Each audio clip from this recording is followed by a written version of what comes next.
as you build anything on, all of your other problems in life are solved.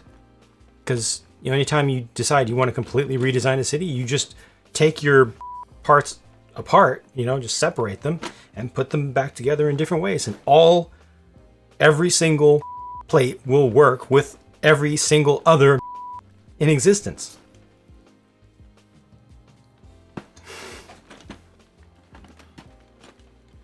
That's how the system works. Not at all. Everything I just said was a lie.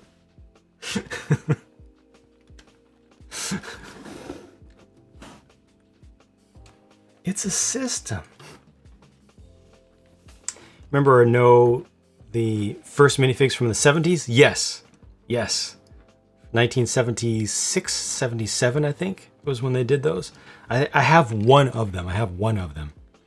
Your first set police boat had one of those. Nice. That was just a little bit before my time, but those were still available when I was a very young kid. But I never got those back then. My first Lego set had smiley faces, but as an adult, I got one of those older ones. It's just an interesting curiosity, you know? Amazing. Everything you just said was wrong. 1975, okay. Have an old kitchen set? Yeah, from the Homemaker series. I had Homemaker series in my catalog, one of the early catalogs that I used to stare at as a kid. And for some reason I wanted those. I don't know why. They didn't seem weird at the time. At all. Even though I grew up in the minifig era, I found the kitchen scenes and everything to be very interesting to look at.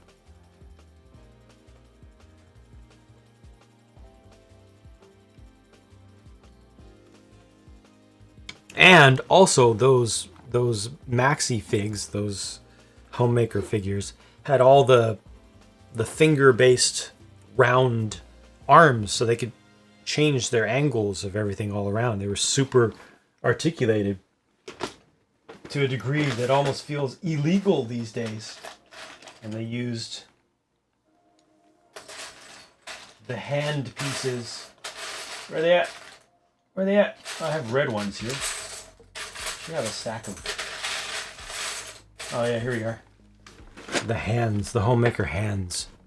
They also did these in red and in gray, old light gray. And they're still useful today.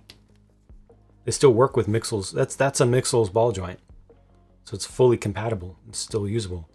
And they had something that is a relatively recent innovation for most of us Lego figures.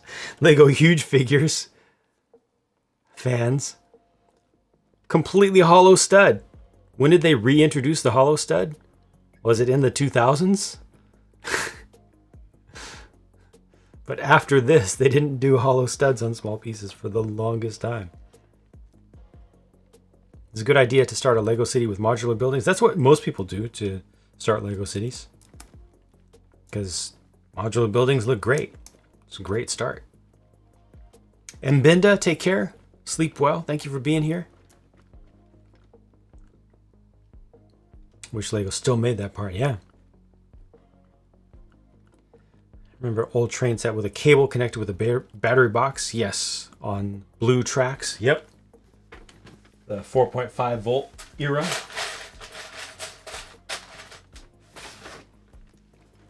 The first 4.5 volt era. There was a second also.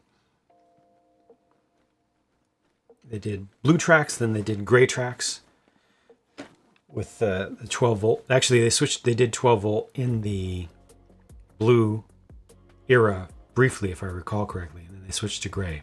And then they switched to 9 volt.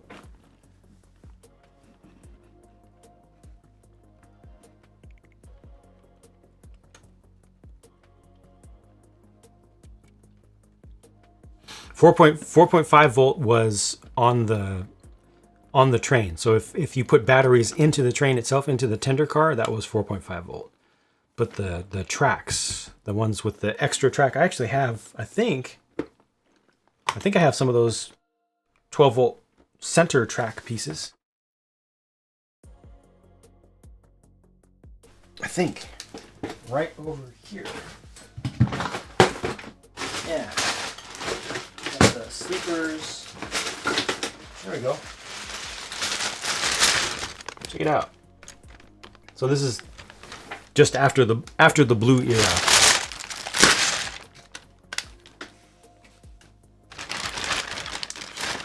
Same molds, just different color.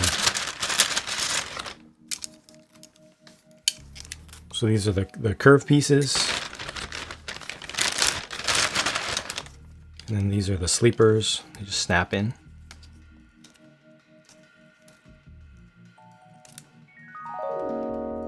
Come on. Oh, corners, edges.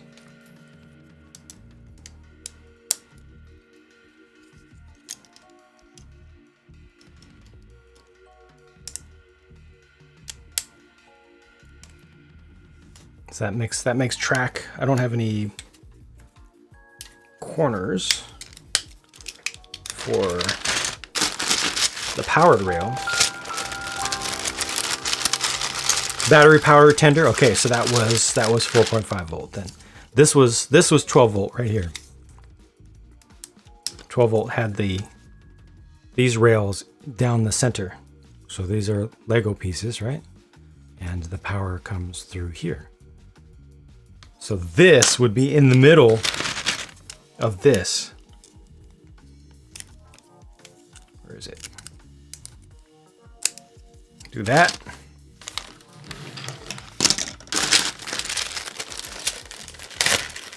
Take an old gray.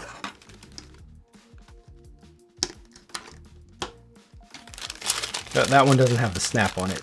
This is it. This has the snap. There we go.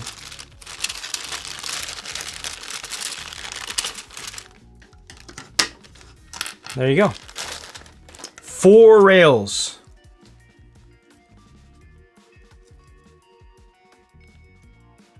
Yep, and then they did another series of 4.5 volt after that.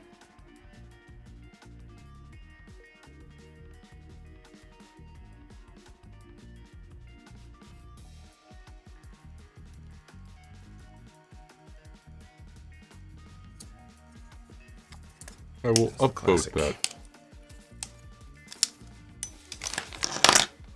Oh yeah, well you should.